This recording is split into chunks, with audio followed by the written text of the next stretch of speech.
پر ایمان کے دامی ہیں. قرآن جس شے کو حرام ٹھہرا رہا ہے اسے اپنے لیے جائز کیا ہوا ہے.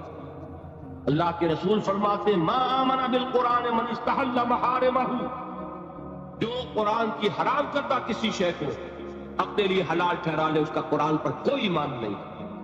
یہ سب کچھ کیوں ہے؟ آخرت خوف. قرآن مجید میں پہلی وحی جو آئی تھی اقرا، ان 5 آیات کے بعد 3 آیات ہیں.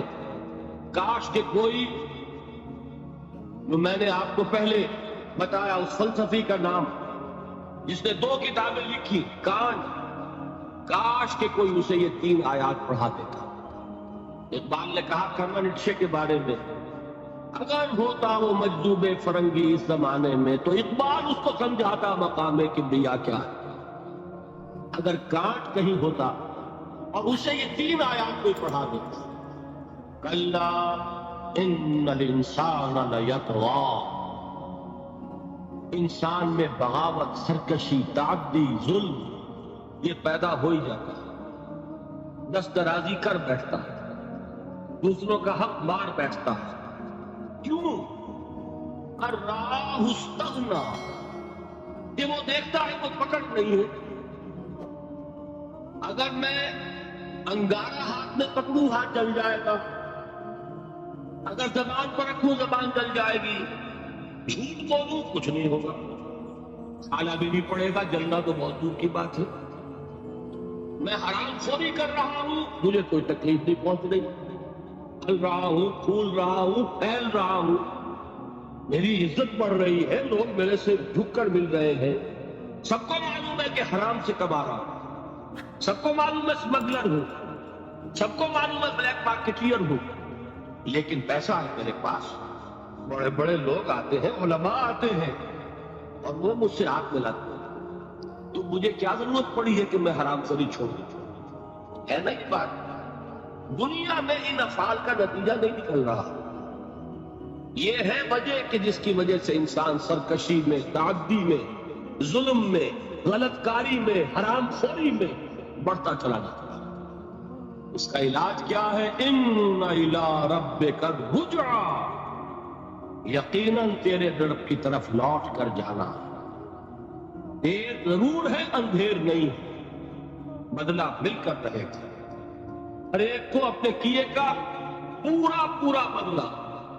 ایک میں آپ کو خطبہ سناتا ہوں نہج البلاغہ کا، جو بھی مرتب ہے اس نے حضور کے کچھ خطبات بھی جمع کیے.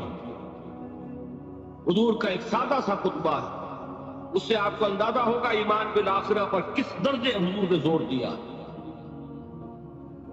واللہ لتموتن کما تنامون، خدا کی قسم تم سب کے سب مر جاؤ گے جیسے روزانہ رات کو سو جاتے.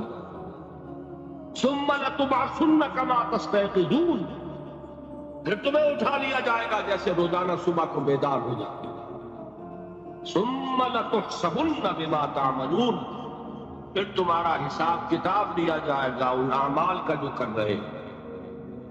ثم لتجزون بالاحسان احسانا وبالسوء سوءا، اور پھر تمہیں لازماً بدلہ بھی کر رہے گا، بھلائی کا بھلا بدلہ اور برائی کی بری سزا. اور وہ کیا ہے؟ وَإِنَّهَا لَجَنَّةٌ أَبَدًا أَوْ لَنَارٌ أَبَدًا، یا آگ ہے ہمیشہ ہمیش کے لیے اور یا جنت ہے ہمیشہ ہمیش کے لیے. یہ زور ہے کلام نبوی میں اس ایمان بالآخرت میں. قرآن مجید میں آپ دیکھیں گے آخری پارے کی وہ صورتیں جو ابتدا میں نازل ہوئی ہیں، سارا زور آخرت. القارعہ ما القارعہ وما ادراک ما القارعہ، یوم یکون الناس کالفراش المبثوث وتکون الجبال کالعہن المنفوش، فاما من ثقلت موازینہ فہو فی عیشۃ راضیہ واما من خفت موازینہ فامہ ہاویہ وما ادراک ما ہی نار حامیہ. میں ایک مثال دوں، الحاقہ والحاقہ وما ادراک ما الحاقہ اما یتساءلون عن النبأ العظیم الذی هم فیہ یختلفون کلا سیعلمون ثم کلا سیعلمون. سارا زور آخرت، ایک کردار بنتا ہے اس آخرت پر یقین کے نتیجے، عمل درست ہوگا اس آخرت پر یقین کے نتیجے میں. تو ایمانیات ثلاثہ کی ایک دوسرے کے ساتھ جو نسبت و تناسب ہے اہمیت کے اعتبار سے، اس کے لیے یہ الجبرے کے فارمولے کی طریقے سے یہ حقیقت ذہن نشین کر لیجئے، علمی، اصولی، نظری، علمی اعتبار سے اصل اہمیت ایمان باللہ کی ہے، قانونی، فقہی، شرعی اعتبار سے اصل اہمیت ایمان بالرسالت کی، اخلاقی، عملی اعتبار سے اصل اہمیت ایمان بالآخرہ کی ہے۔ یہ میرا گفتگو کا 5واں باب ختم ہوا۔ اب ہے اہم ترین باب، 6واں باب، ایمان کے 2 درجے۔ یوں تو ایمان کے درجات بے شمار، ایک ایمان میرا اور آپ کا، ایک ایمان ابو بکر اور علی کا رضی اللہ تعالی عنہما، کوئی نسبت و تناسب ہے؟ کتنے درجے ہوں گے؟ وہ درجات گنے نہیں جا سکتے، ناممکن۔ لیکن جان لیجئے کہ ان کو 2 بڑے بڑے حصوں میں ہم تقسیم کر دیں۔ ایک ایمان ہے قانونی ایمان، اسی کے لیے ایک اصطلاح ہے اسلام۔ ایک ایمان ہے حقیقی ایمان، جس کے لیے ایک دوسرا لفظ ہے یقین۔ ان 2 چیزوں کو علیحدہ علیحدہ سمجھیں۔ دیکھیے، تصدیق میں نے کہا تھا ایمان کے معنی، تصدیق ایک ہے زبان سے، ہاں آپ صحیح کہہ رہے ہیں، آپ اللہ کے رسول ہیں، میں نے مان لیا جو خبر آپ دے رہے ہیں، میں نے قیامت کو مانا، بعث بعد الموت کو مانا، اللہ کو مانا، اس کے اسماء کو مانا، اس کے صفات کو مانا، میں گواہی دیتا ہوں واشہد ان لا الہ الا اللہ واشہد ان محمد رسول اللہ۔ یہ کیا ہے؟ اقرار باللسان۔ اس کا نتیجہ کیا نکلا؟ کوئی ہندو ہو، سکھ ہو، پارسی ہو، عیسائی ہو، بدھ مت کا ماننے والا ہو، پھر یہ چوڑا ہو، چمار ہو، کسے باشد، آج یہ جملہ زبان سے نکالے، وہ دفعتاً کیا ہو گیا؟ مسلمان۔ کوئی یہاں لمبا چوڑا سفر نہیں ہے، مسلمان ہونے کے لیے کوئی لمبے چوڑے ریچولز نہیں ہے، کوئی لمبی چوڑی رسومات کا سلسلہ نہیں ہے۔ جو شخص یہ کہہ دے اور اقرار باللسان، ہم اسے مسلمان مانتے ہیں، الا یہ نوٹ کر لیجئے، مغالطہ ہو جاتا ہے بعض لوگوں کو، الا یہ کہ بعد میں یہ معلوم ہو کہ وہ کوئی ایسی بات بھی مانتا ہے جو اسلام کی یا حضور کی دی ہوئی بنیادی تعلیمات کے خلاف ہے۔ جب یہ معلوم ہوگا تو ہم کہیں گے نہیں بھائی تم مسلمان نہیں ہوئے، اس کا نام تکفیر ہے، پھر اس کو کافر قرار دیا جائے گا۔ مثال دوں آپ کو، ایک شخص کہتا ہے اشہد ان لا الہ الا اللہ واشہد ان محمد رسول اللہ، ہو گیا مسلمان۔ بعد میں کہتا میں نے آخرت کا اقرار کب کیا تھا؟ میں نے تو اللہ کو مانا، رسول کو مانا، یہ آخرت تو میں نے نہیں مانی۔ اب کیا کہیں گے آپ؟ اس کو مسلمان مانیں گے کہ نہیں؟ یہ تکفیر ہے۔ جب تک ہمیں معلوم نہیں کہ وہ آخرت کا منکر ہے، صرف کلمہ شہادت کی بنیاد پر اسے مسلمان مانا جائے، لیکن جب معلوم ہوا کہ وہ آخرت کا منکر ہے، اب اس کی تکفیر ہو جائے گی کہ نہیں تو مسلمان نہیں ہوتا۔ بالکل اسی طرح جب تک ہمیں معلوم نہیں کہ کوئی شخص جو کلمہ شہادت پڑھ رہا ہے وہ ختم نبوت کا منکر ہے، اس وقت تک وہ مسلمان مانا جائے گا، لیکن جب یہ معلوم ہو جائے کہ وہ ختم نبوت کا منکر ہے، اس کی تکفیر کی جائے، اس لیے کہ محمد رسول اللہ نے جیسے خبر آخرت کی دی، ویسے ہی خبر اپنی نبوت کی اختتام اور تکمیل کی دی۔ تو یہ جو ہے اسلام یا ایمان قانونی، اس کا تعلق ہے اقرار باللسان سے۔ اس کی بنا پر ہم دنیا میں کسی کو مسلمان مانتے ہیں، لیکن ایک ہے تصدیق دل سے۔ سمجھ رہے ہیں بات؟ یہ دل سے تصدیق ہوگی تو حقیقی ایمان ہوگا، اگر دل سے تصدیق نہیں ہے، زبان سے تصدیق ہے، تو اسلام تو ہو جائے گا، ایمان نہیں ہوگا۔ بات سمجھ میں آئی؟ تو ایک ایمان کا قانونی درجہ ہے۔ اچھا، دل کی تصدیق کی بات ایسی ہے، ہر شخص سمجھ سکتا ہے، اس کو ہم ویریفائی نہیں کر سکتے۔ آج تک بھی، آج کیا تاریخ ہے؟ 12 دسمبر 1985 تک بھی کوئی آلہ ہمارے پاس ایسا نہیں جس کے ذریعے سے ہم دل میں اسے اتار کر یہ دیکھ لیں کہ ایمان ہے کہ نہیں ہے۔ نہیں ہے نا؟ تو ایمان کی جو دنیا کا ایمان ہے، اس میں دل کی بات ذرا بحث نہیں آئے گی۔ بات سمجھ رہے؟ مجبوری ہے ہماری۔ We can't know it. We can't verify it. ہم نے کسی کے دل میں اتر کر نہیں دیکھا۔ ہو سکتا ہے، دیکھیے، کوئی ہندو، کوئی سکھ پاکستان میں آتا ہے جاسوس کی حیثیت سے، وہ مسلمانوں کی شکل بنائے گا کہ نہیں؟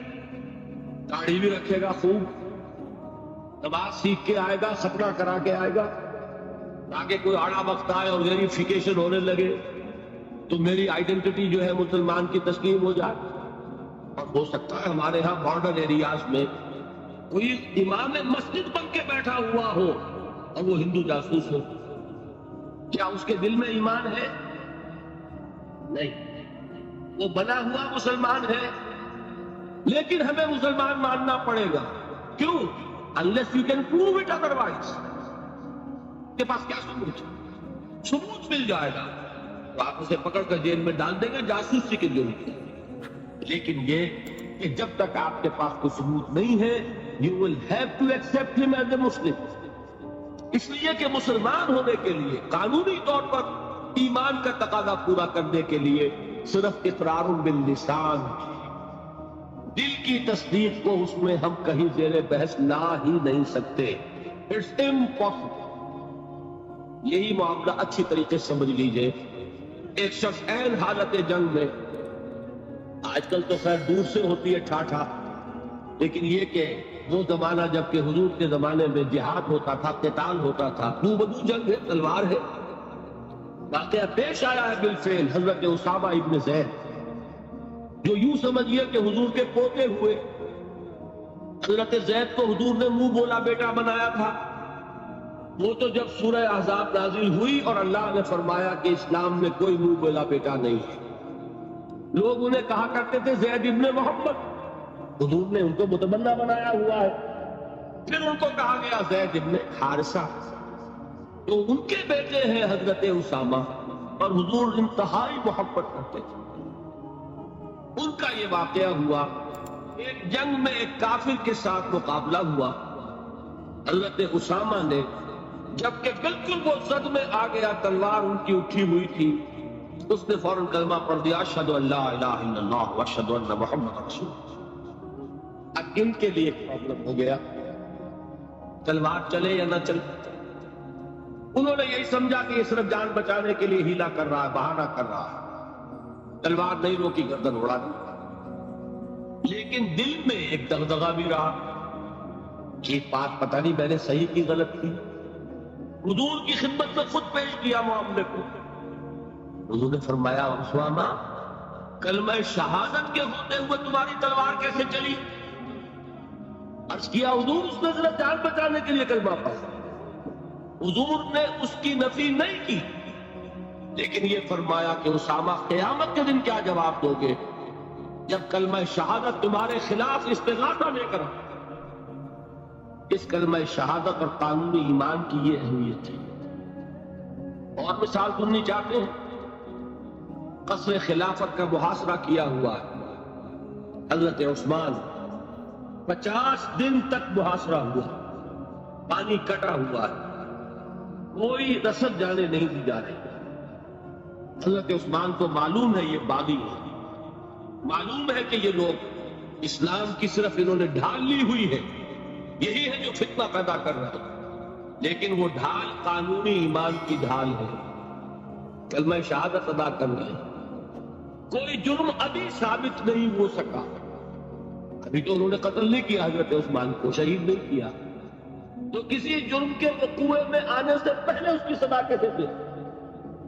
حضرت عثمان کا جو فیصلہ تھا، بعض لوگ ناسمجھ لوگ، کم سمجھ لوگ، بلکہ میں سمجھتا ہوں کہ نیتوں میں فتور ہے جو یہ کہتے ہیں کہ حضرت عثمان نے یہ بڑا غلط کیا، بڑی کمزوری دکھائی. معاذ اللہ ثم معاذ اللہ. یہ وہی تو بات ہے. حضرت عثمان تلوار کیسے اٹھائے جبکہ وہ کلمہ شہادت کی ڈھال رکھتے تھے؟ کیا کہا تھا انہوں نے کہ میں ہرگز اپنی تلوار کو کسی کلمہ گو کے خون سے رنگین کرنے کے لیے تیار نہیں. یہ مجھے شہید کرنا چاہتے کر دیں، لیکن میں اپنی جان کے تحفظ میں کسی کلمہ گو کا خون نہیں بہاؤں گا، اس لیے کہ یہ کلمے کی ڈھال بہت بڑی ڈھال تھی، جس کو کہ حضرت اسامہ، حضور فرما رہے کہ اسامہ کیا جواب دو گے قیامت کے دن جب یہ کلمہ شہادت تمہارے خلاف استغاثہ لے کر آئے. یہ ہے اس قانون کی اہمیت. قانونی ایمان اس دنیا میں انتہائی اہمیت کا حامل ہے. حضور نے فرمایا کہ ایک مسلمان کی جان اور اس کی آبرو اللہ کی نگاہوں میں اتنی محترم ہے جتنا کعبہ. یہ تو آج ہمارا حال ہو چکا ہے کہ مسلمان کے خون سے خنجر آلودہ کر رہا ہے، مسلمان کی گردنیں کاٹ رہا ہے. ہمارے ہاں بڑی جنگوں کو چھوڑیے جو ہو رہی ہے اس وقت، آپ دیکھیں گے کہ ہمارے ہاں، ہمارے ممالک میں، خاص طور پر پاکستان، چند ٹکوں کے لیے انسانی جان لی جاتی ہے. چھوٹے چھوٹے جھگڑے، چند روپے کا جھگڑا ہے اور انسانی جان لی گئی، جس کو حضور نے فرمایا کہ اس کا احترام اللہ کی نگاہ میں بالکل اتنا ہے جتنا کعبے کا احترام. یہ ہے اس قانونی اسلام کی اہمیت. لیکن یہ جان لیجئے اس قانونی ایمان کا عمل دخل صرف اس دنیا تک ہے. آخرت میں سابقہ پیش آئے گا اس ہستی سے جو ہماری طرح لاچار نہیں ہے، وہ دلوں کے حال کو جانتی ہے، علیم بذات الصدور ہے، وہ جانتی ہے یعلم ما تسرون وما تعلنون. اللہ تو جانتا ہے جو کچھ تم ظاہر کرتے ہو، جو کچھ تم چھپاتے ہو. واللہ علیم بذات الصدور، وہ تمہارے سینوں کی کیفیت کو جانتا ہے. لہذا یہ قانونی ایمان کیا مانی؟ اگر صرف اقرار باللسان ہے اور تصدیق بالقلب نہیں ہے، یہ ایمان دنیا میں معتبر ہوگا، دنیا میں ایک مسلمان کی حیثیت سے تسلیم کرا لے گا. اس کو تمام لیگل رائٹس، تمام constitutional rights of a Muslim in an Islamic state, تمام legal and moral rights of a Muslim in an Islamic society, he will be entitled to everything. ہر حق اسے حاصل ہے. لیکن آخرت میں معاملہ ہوگا اس ایمان حقیقی کی بنیاد پر جو قلبی تصدیق کے ساتھ. تصدیق ہے تو مومن قرار پائے گا، تصدیق قلبی نہیں ہے تو مومن نہیں قرار پائے. یہ البتہ ہے اس تصدیق قلبی کے مدارج ہوں گے. یقین کی گہرائی، جیسا کہ میں عرض کر چکا، کہاں ابو بکر اور علی اور عمر اور عثمان اور طلحہ اور زبیر، کہاں سلمان فارسی، کہاں ابو ذر، کہاں ان کا ایمان، کہاں ہم میں سے کسی کا ایمان. زمین و آسمان کا فرق ہوتا. لیکن بیسیکلی تصدیق بالقلب ہوگا تو آخرت میں ایمان جو ہے تسلیم کیا جائے گا. اور اگر تصدیق بالقلب نہیں ہے تو دنیا میں چاہے وہ مسلمانوں کا بڑا لیڈر مانا جاتا ہو، وہ مسلمانوں کا رہنما تسلیم کیا جاتا ہو، یہاں کے سینسس کے رجسٹرز میں اس کا مذہب اسلام لکھا گیا ہو، کتنی ہی بڑی سے بڑی سند لے کر وہ چلا جائے اور آپ اس کے کفن میں بھی رکھ دیں کہ یہ دنیا میں مسلمان مانا جاتا تھا، اور مسلمان ہی نہیں مسلمانوں کا قائد اور رہنما مانا جاتا تھا.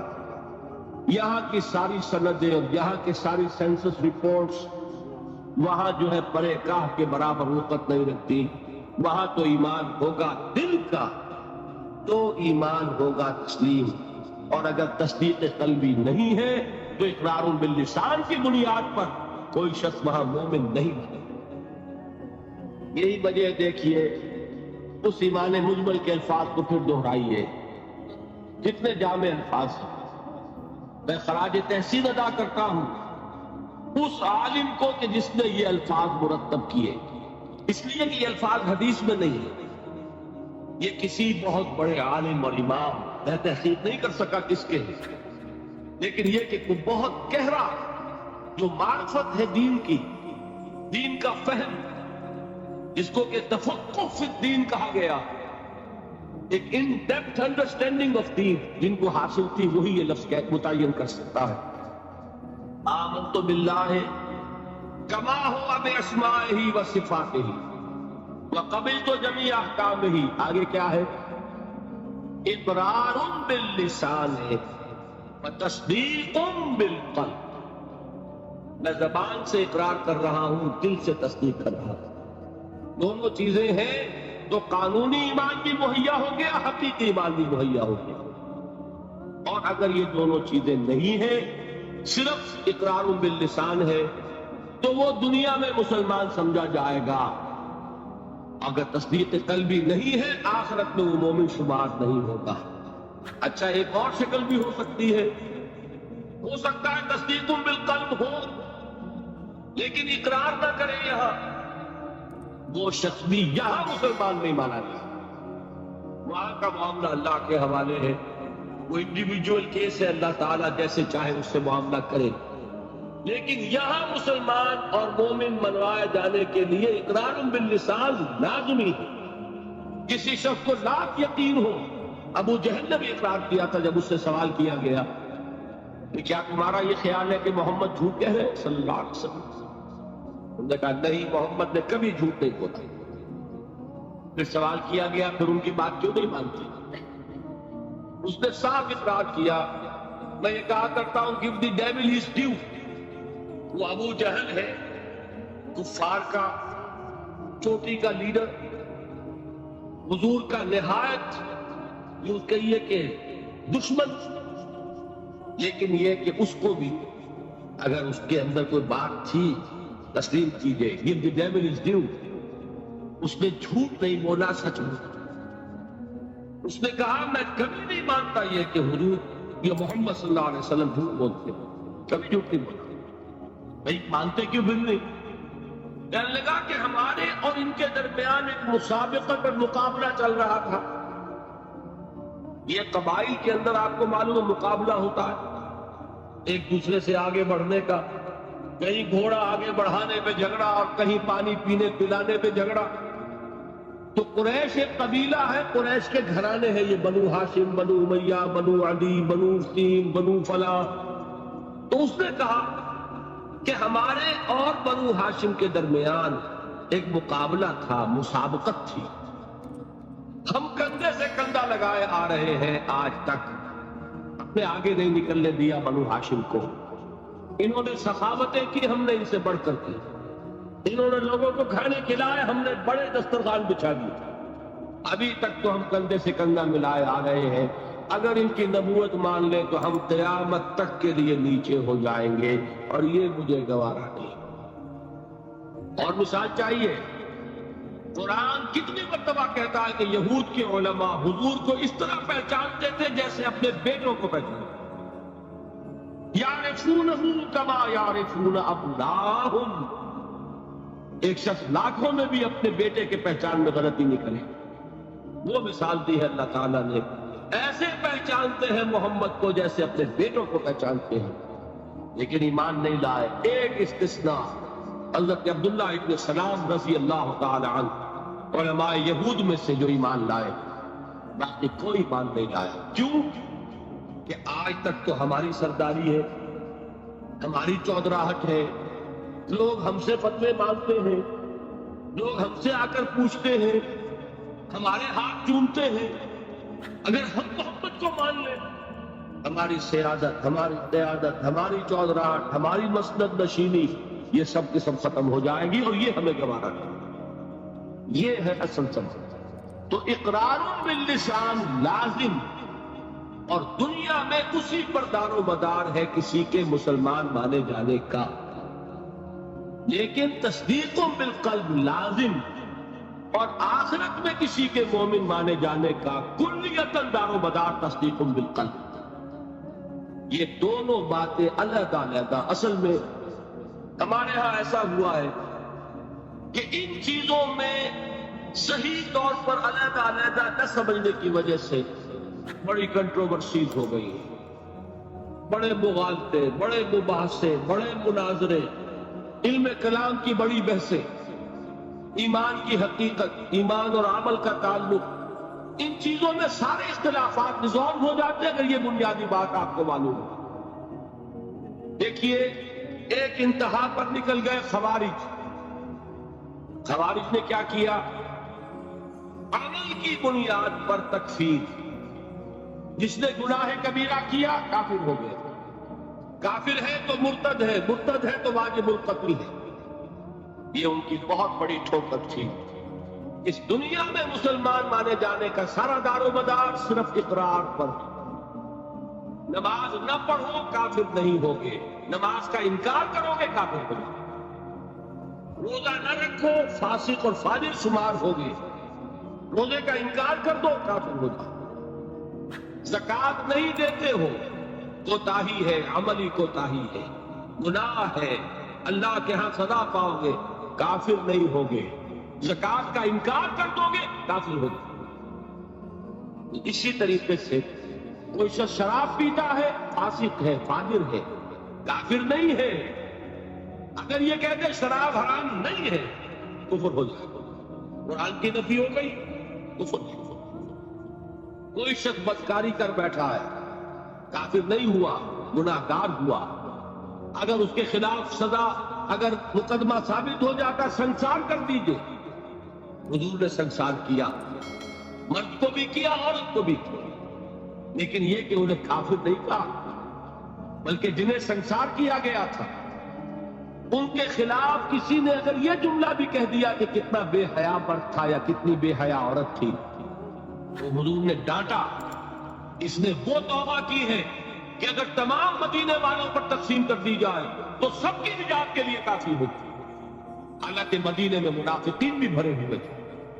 حضور نے فرمایا اتنی بڑی توبہ کی اس اللہ کی بندی نے، چھٹا ہو گئی.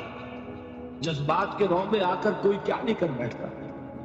لیکن آپ ذرا غور کیجئے، اس اللہ کی بندی کا تصور کیجئے جو خود چل کر آتی ہے، حضور مجھ سے وہ خطا ہو گئی ہے جس کی سزا رجم ہے، آپ مجھے پاک کر دیجئے. میں اللہ کے ہاں نہیں جانا چاہتی، مجھے آپ کو سزا دے کر اس دنیا میں پاک. حضور نے اپنا رخ پھیر لیا، وہ پھر آ گیا. حضور نے پوچھا دماغ خراب تو نہیں ہے؟ نہیں حضور، مجھ سے وہ خطا ہو گیا. اب مجبور ہو کر آپ پوچھتے ہیں حمل تو نہیں رہ گیا؟ یہ حضور رہ گیا. تو پھر اس ننھی جان کا کیا قصور ہے؟ جرم تمہارا ہے، اس کا کوئی جرم نہیں. جاؤ وضع حمل کے بعد آتا. وہ اللہ کی بندی وضع حمل کے بعد پھر آتے. حضور پیدائش ہو چکی ہے، اب مجھے پاک کر. ذرا تصور کیجیے، جس کو کہا جاتا ہے وحشیانہ سزا، اور واقعہ یہ کہ اس سے زیادہ سخت موت کا آپ تصور نہیں کر سکتے. یہ کوئی الیکٹرک چیئر والی موت نہیں ہے، ایک کرنٹ گیا اور ختم ہو گیا. یہ پھانسی کی موت نہیں ہے کہ ایک جھٹکا اس کے بعد انسان کو کچھ پتہ نہیں. کہ آپ کو نظر آ رہا ہے کہ جسم جو ہے پڑپڑا رہا ہے، تڑپ رہا ہے، اس کو کچھ پتہ نہیں. یہ موت کے پتھراؤ ہو رہا ہو، اور ایک ایک پتھر جو ہے جسم کے اندر گھاؤ ڈال رہا ہو، اور خون کے فوارے چھوٹ رہے ہوں، اور جان اس طرح نکل رہی ہے. لیکن وہ اللہ کی بندی خود پیش کر رہی ہے اپنے وضع حمل کے بعد حاضر. حضور نے فرمایا ابھی تو اس بچے کی زندگی کا دار و مدار تم پر ہے، جاؤ ابھی دودھ پلاؤ. پھر آتی ہے، بچے کے ہاتھ میں ٹکڑا ہے روٹی کا، کھا رہا. حضور دیکھیے اب یہ روٹی کھانے لگا ہے، اب مجھے پاک کر دو. اب مجبوراً حضور سزا کا حکم دیتے ہیں، جاؤ اس کو رجم کر دو. جب رجم کیا جا رہا تھا، کسی شخص کی زبان سے نکل گیا کتنی بے حیا عورت تھی. اس پر ڈانٹ پلائی ہے حضور نے صلی اللہ علیہ وسلم. اللہ کی اس بندی نے وہ توبہ کی ہے کہ اگر تمام مدینے کے لوگوں پر تقسیم کر دی جائے تو سب کی نجات کا ذریعہ ہے۔ لیکن جرم جرم ہے، سزا ملے گی، البتہ کفر نہیں ہے۔ تو جرم اور کفر، گناہ اور کفر، یہ دو الگ چیزیں مغالطہ ہو گئے۔ دنیا میں کسی کا مسلمان سمجھا جانا اس کے عمل پر دار و مدار نہیں ہے، بلکہ اس کے اقرار پر ہے، اقرار باللسان۔ دوسری انتہا پہ ہم پہنچ گئے ہوئے ہیں کہ جو کچھ بھی کرے، اور صرف قانونی اگر اسلام ہے، صرف وراثتاً منتقل ہو گیا ہے، اس کی کوئی حقیقت دل میں ہے ہی نہیں، لیکن کلمہ گو ہے۔ تو بھائی کلمہ گو تو منافق بھی تھے، کیا کلمہ نہیں پڑھتے تھے؟ کیا عبداللہ ابن ابی کلمہ نہیں پڑھتا؟ اصل شے ہے تصدیق بالقلب۔ حقیقی مومن اللہ کے ہاں قرار پانا وہ کلمہ گوئی پر نہیں ہے، وہ تصدیق بالقلب پر۔ اور تصدیق بالقلب ادنا درجے میں بھی ہوگی، اس کا کوئی نہ کوئی اثر عمل میں ظاہر ہوگا۔ یہ ایمان اور عمل صالح کا وہ تعلق ہے جس پر کہ انشاءاللہ کل بحث ہونی ہے۔ میں نے عرض کیا تھا 2 ابواب کل تیرے بحث آئیں گے۔ ایمان کا عمل سے کیا تعلق ہے اور ایمان کا جہاد کے ساتھ کیا رشتہ ہے، یہ کل اور پرسوں جو ہے یہ 2 مباحث آئیں گے۔ اب میں ان کو یہاں چھوڑتے ہوئے آگے آخری بحث شروع کر رہا ہوں، ایمان اور عمل۔ ایمان کا اصل حاصل دیکھیے، جہاں سے ہم چلے تھے وہاں پہنچ گئے ہیں۔ ایمان کا مادہ کیا ہے؟ امن۔ نفس کہاں سے بنا؟ امن سے۔ امن کسے کہتے ہیں؟ نہ چنت ہونا، بے فکر ہونا، کوئی خطرہ نہیں، کوئی خوف نہیں، کوئی رنج نہیں، کوئی غم نہیں، کوئی ملال نہیں، کوئی اندیشہ نہیں، کوئی کھٹکا نہیں، یہ ہے امن۔ ایمان کا اصل حاصل جو انسان کو حاصل ہوتا ہے، اگر ایمان حقیقی موجود ہو، وہ امن، وہ سکون، وہ اطمینان ہے، وہ اندرونی سکون، اندرونی امن، قلبی اطمینان۔ الا بذکر اللہ تطمئن القلوب، یہ ایمان کا اصل حاصل ہے۔ میں اس کو ذرا ایک تو میں ان آیات کے حوالے سے سامنے رکھنا چاہتا ہوں۔ سورہ انعام کی آیت میں نے آپ کو سنائی تھی۔ سورہ انعام میں ایک مومن اور ایک مشرک، 2 گروہوں کو سامنے رکھا گیا، پھر سوال کیا گیا ای الفریقین احق بالامن ان کنتم تعلمون۔ اے ہوش مندو، اے عقل والو، ذرا سوچو، امن کا مستحق کون ہے ان دونوں گروہوں میں سے؟ ایک اللہ کا ماننے والا، توحید کا ماننے والا، آخرت کا ماننے والا، رسالت کا ماننے والا، ایک مشرک ہے، منکر ہے، کافر ہے، ملحد ہے۔ امن کسے حاصل ہوگا؟ سوال کیا گیا اور اب جواب خود دیا گیا، الذین آمنوا ولم یلبسوا ایمانہم بظلم اولئک لہم الامن وہم مہتدون۔ وہ لوگ جو ایمان لائے اور اپنے اس ایمان میں شرک کی آمیزش نہ کریں۔ اب اس پر ایک مکمل تقریر میری ہونی ہے، مجھے 17 تاریخ کی آپ کو بتائی گئی۔ شرک کسے کہتے ہیں، شرک کی اقسام کیا ہے، شرک کی قسمیں کیا ہیں، اس کا بھی بڑا محدود تصور ہے ہمارے ذہنوں میں۔ بہرحال اس پورے تصور کو اس وقت اپنے ذہن میں فرض کر کے جو شخص شرک سے بچ جائے اور ایمان رکھتا ہو، وہ ہے امن کا حقدار، وہم مہتدون، اور وہ ہے ہدایت یافتہ، ہدایت پانے والے۔ ایمان اور امن کا یہ رشتہ ہے۔ ایک اور حوالے سے اس کو ذہن میں بٹھا لیجئے، جب آپ نئے مہینے کا چاند دیکھتے ہیں، ہلال دیکھتے ہیں، تو کیا دعا مانگتے ہیں؟ اگر اللہ نے توفیق دی ہے، اگر آپ نے یاد کی ہے دعائے مسنونہ، کیا الفاظ ہیں؟ اللہم اہلہ علینا بالامن والایمان والسلامت والاسلام۔ اے اللہ، یہ مہینہ جو اس چاند کے ساتھ چڑھ رہا ہے، شروع ہو رہا ہے، طلوع ہو رہا ہے، اے اللہ اس مہینے کو ہمارے لیے امن اور ایمان اور سلامتی اور اسلام کا ذریعہ بنا۔ معلوم ہوا امن کا تعلق ایمان سے اور سلامتی کا تعلق اسلام سے۔ اب قرآن کی ایک آیت اور حضور کی یہ دعائے مسنونہ اس ایمان اور امن کے تعلق کو جس طرح واضح کر رہی ہے، اس کو سامنے رکھ کر بات سمجھیے عقلاً۔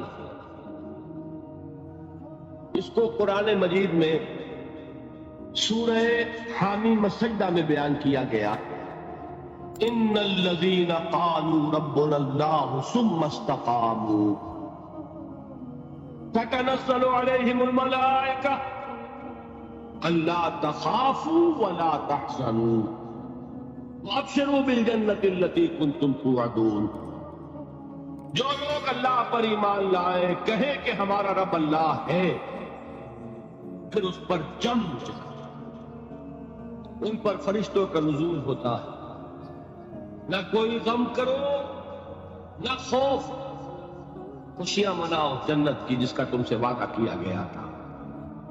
اللہ کی ربوبیت پر اطمینان جب انسان کو ہو جاتا ہے، میرا رب اللہ ہے، ربی اللہ، انسان کے لیے نہ کوئی کھٹکا، نہ کوئی خطرہ، نہ کوئی خوف، نہ کوئی حزن۔ جو کچھ ہو رہا ہے کس کے اذن سے ہو رہا ہے؟ اللہ کے اذن سے۔ اللہ کے اذن کے بغیر پتہ تک نہیں ہلتا۔ یہ کوئی اندھا بہرا مادہ نہیں ہے جس سے مجھے کوئی خوف ہو۔ اندھا بھینسا چلا رہا ہو اس سے تو ڈرنے کا ہر انسان کو ڈرنا چاہیے، نہ معلوم کس کو ٹکر مار دے۔ لیکن نہیں، اس کائنات کو چلانے والا ایک سمیع و بصیر خدا ہے، وہ جو میرا دوست ہے، میرا ولی ہے۔ اللہ ولی الذین آمنوا یخرجہم من الظلمات الی النور۔ اللہ اہل ایمان کا ولی ہے، ساتھی ہے، پشت پناہ ہے، مددگار ہے، حمایتی ہے۔ بتائیے جسے یقین ہو جائے کہ اللہ میرا مددگار، اللہ میرا محافظ، اللہ میرا پشت پناہ، اللہ میرا حمایتی، اس کے لیے کوئی خوف ہوگا؟ اس سے کوئی ڈر ہوگا؟ میں مثال دیا کرتا ہوں ایک بہت سادہ پنجاب کے دیہات کی۔ تو بڑا چودھری ہے اور کوئی غریب کسان ہے۔ اس غریب کسان کی یہ جانوروں کو ہر وقت اندیشہ ہوگا چوری کا، کوئی میری بھینس کھول کر نہ لے جائے، کوئی میرا بیل کھول کر نہ لے جائے۔ لیکن جس کے بارے میں یہ سب کو معلوم ہو کہ وہ جو بڑا چودھری ہے وہ اس کا دوست ہے، اس کی بچیا کو کوئی خوف ہوگا؟ اس کی بھینس پر کوئی ہاتھ ڈالے گا؟ اسے کوئی اندیشہ ہوگا؟ نہیں۔ کیوں؟ کہ وہ بڑا چودھری، بڑا اس کا یہاں کا سردار، جاگیردار، سب کو معلوم ہے وہ میرا دوست ہے، کوئی میرے خلاف اقدام نہیں کر سکتا۔ اس دنیا میں یہ چھوٹی سی بات اگر آپ کے دلی اطمینان اور سکون کا باعث بن سکتی ہے تو ذرا تصور کیجئے۔ میں لفظ تصور استعمال کروں گا صرف اس لیے کہ اس کا ہم جس کو کہتے ہیں ادراک اور شعور کر نہیں سکتے، عقل کے ساتھ کر سکتے ہیں۔ اگر یقین ہو کہ اللہ میرا مددگار اور یقین ہو کہ اللہ ہر آن میرے ساتھ ہے، پھر کوئی خوف کس کا خوف؟ کوئی شے اللہ سے بالا تر ہے؟ کوئی قوت اس سے زیادہ طاقتور ہے؟ کوئی اس کے ارادے کو بدلنے والا ہے؟ کوئی اس کی مشیت کے آڑے آنے والا ہے؟ یہی بات ہے جو حضور نے فرمائی۔ یہ ایمان کا حاصل ہے لب لباب۔ دیکھو اچھی طرح اس بات کو ذہن نشین کر لو، اگر تمام انسان مل کر تمہیں کوئی نقصان پہنچانا چاہے نہیں پہنچا سکتے، مگر جو کچھ اللہ نے لکھ دیا، اور تمام انسان مل کر تمہیں کوئی نفع پہنچانا چاہے نہیں پہنچا سکتے، مگر وہ شے جو اللہ نے طے کر دی۔ آپ پھر میں کہوں گا ذرا طاری کیجئے، اسے فرض کیجئے، اسے سوچئے۔ اگر اس حدیث پر ہمارا دل ٹھکا ہوا ہو تو کسی سے ڈر ہوگا؟ یہ مجھے نقصان نہ پہنچا دے، یہ میری رپورٹ خراب نہ کر دے، یہ میری انکریمنٹ نہ رکوا دے، یہ میرا یہ نہ بگاڑ دے، یہ میرا یہ نقصان نہ پہنچا دے۔ اس کا ڈر، اس کا ڈر، اس کا خوف، اس کی خوشامد، اس کے لیے جا کر طرح طرح سے اپنی عزت نفس کو ذلیل کروانا اس کے سامنے، یہ سب کچھ کیوں کرتا ہے انسان؟ جب سمجھتا ہے کہ اس کے ہاتھ میں میرا کوئی نفع ہے، اس کے ہاتھ میں میرے لیے کوئی ضرر ہے، یہ مجھے کوئی غضب پہنچا سکتا ہے، یہ مجھے کوئی نقصان پہنچا سکتا ہے، یہ میرا کوئی کام بنا سکتا ہے، یہ میری کوئی ضرورت پوری کر سکتا ہے، اسی کا نام شرک ہے۔ جہاں آپ نے یہ سمجھا کہ غیر اللہ کے اندر کوئی طاقت موجود ہے، وہی شرک ہے۔ بتوں سے تجھ کو امید خدا سے نومیدی، مجھے بتا تو صحیح اور کافری کیا؟ شرک تو یہ ہے جس پر بھی تمہیں یہ خیال ہے کلمہ ہے، یہ کلمہ سوم لا حول ولا قوت الا باللہ، ذرا اس پر دل کو کبھی اگر آپ تصور کریں، پھر فرض کریں، دل ٹھک جائے اس پر، کوئی طاقت نہیں۔ یہی بات تھی جو شیخ عبد القادر جیلانی رحمۃ اللہ علیہ نے اپنی وصیت میں اپنے بچے سے کہی۔ 11ویں دینے والے ہیں، لیکن حضرت شیخ عبد القادر جیلانی کی وصیت اور تعلیمات کو کتنے لوگ ہیں جانتے ہیں؟ یہ جن مقامات تک پہنچے ہیں وہ کس چیز کی بدولت پہنچے؟ انہوں نے جو پیغام دیا وہ کیا تھا؟ اے میرے بچے، جس طریقے سے قرآن مجید میں حضرت لقمان کی نصیحتیں جو ہے نقل کر دی گئی ہیں، میں یہ عرض کروں گا بالفرض اگر قرآن حضرت عبد القادر جیلانی کے بعد نازل ہوا ہوتا تو شیخ عبد القادر کی یہ نصیحتیں بھی قرآن میں درج ہوتی۔ اتنی اونچی نصیحتیں ہیں۔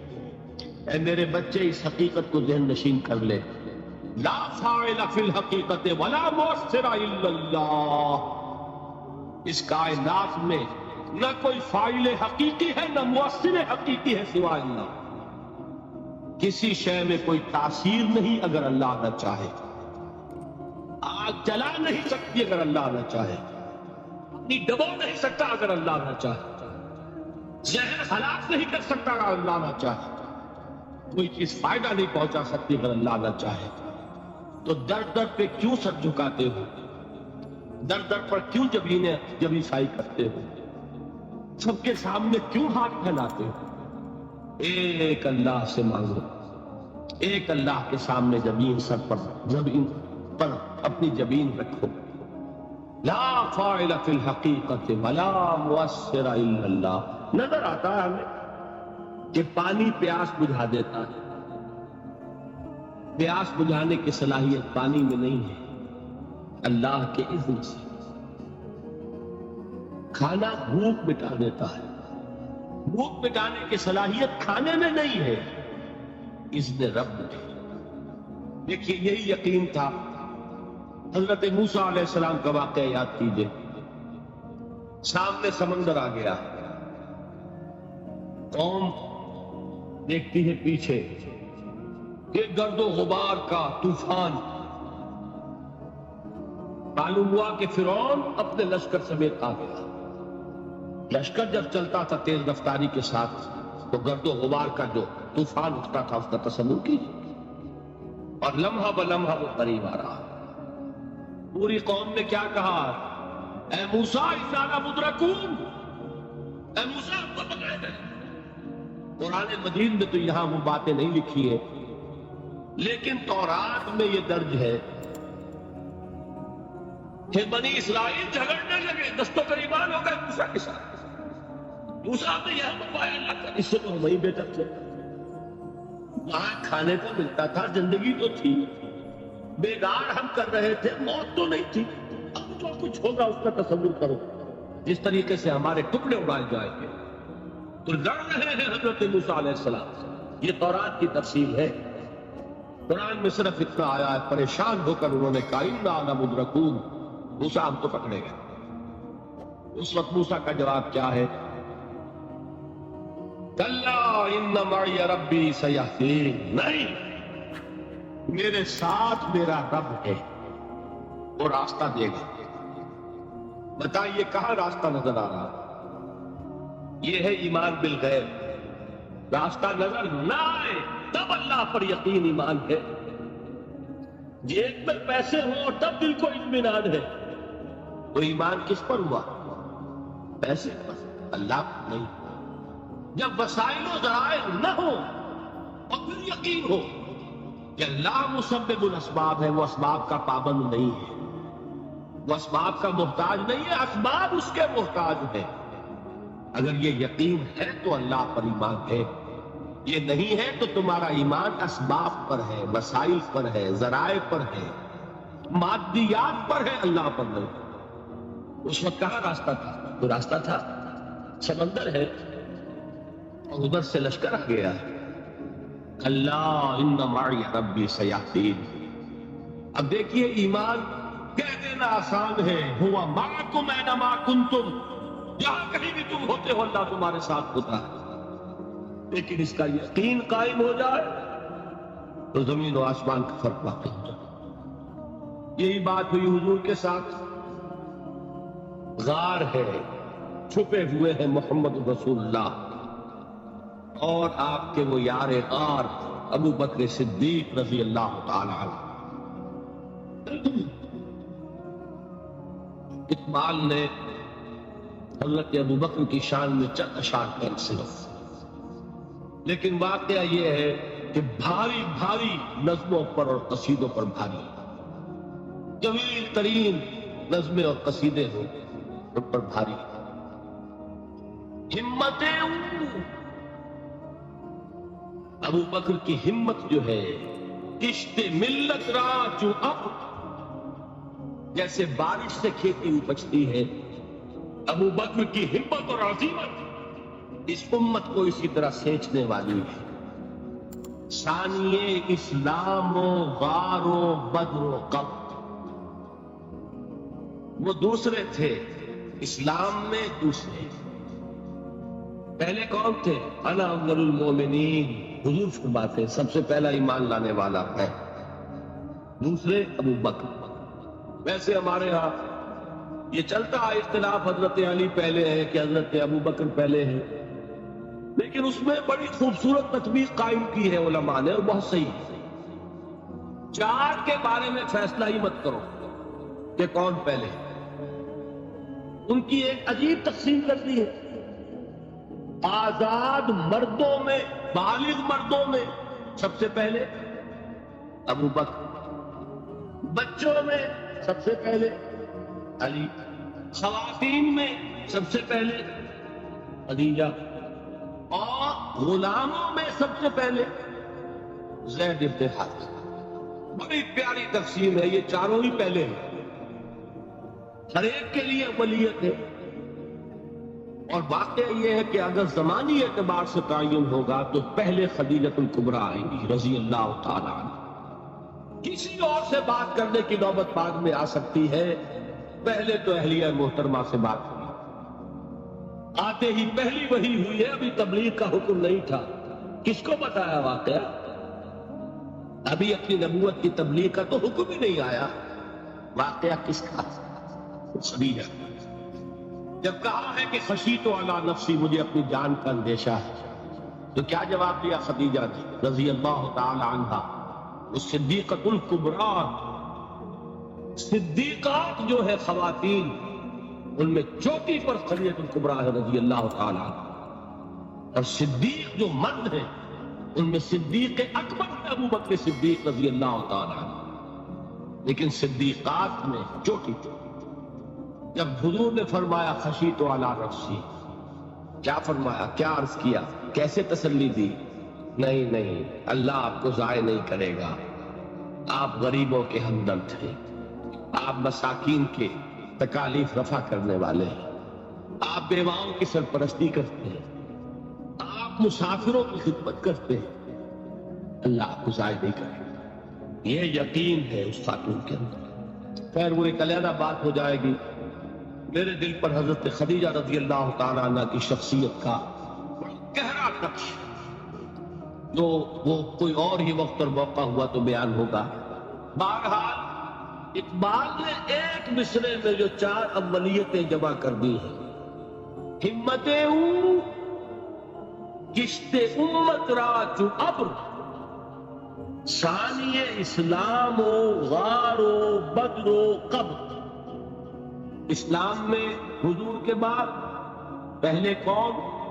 ابو بکر۔ غار میں حضور کے ساتھ کون؟ بکر۔ بدر کی رات اللہ کا رسول سر بسجود، وہ جھاڑ، وہ گھاس پھوس کی جو جھوپڑی بنائی گئی تھی، اور وہاں تلوار ننگی لے کر پہرا دینے والا کون؟ وہ بکر۔ اور اس حجرہ عائشہ میں محمد کے بعد سب سے پہلے دفن ہونے والا کون؟ ابو بکر رضی اللہ تعالی عنہ وصلی اللہ علیہ وسلم۔ وہ جو معاملہ میں سنا رہا تھا غار ثور کا، حضرت ابو بکر بھی حضور کے خیال سے لرز گئے ہیں۔ السلام علیکم۔ اس چینل کو اسرار احمد آرکائیو سبسکرائب کریں، اپنے دوستوں کے ساتھ شیئر کریں، اور ایسے ہی مزید ویڈیو دیکھنے کے لیے چینل کے ساتھ جڑے رہیں۔ جزاک اللہ۔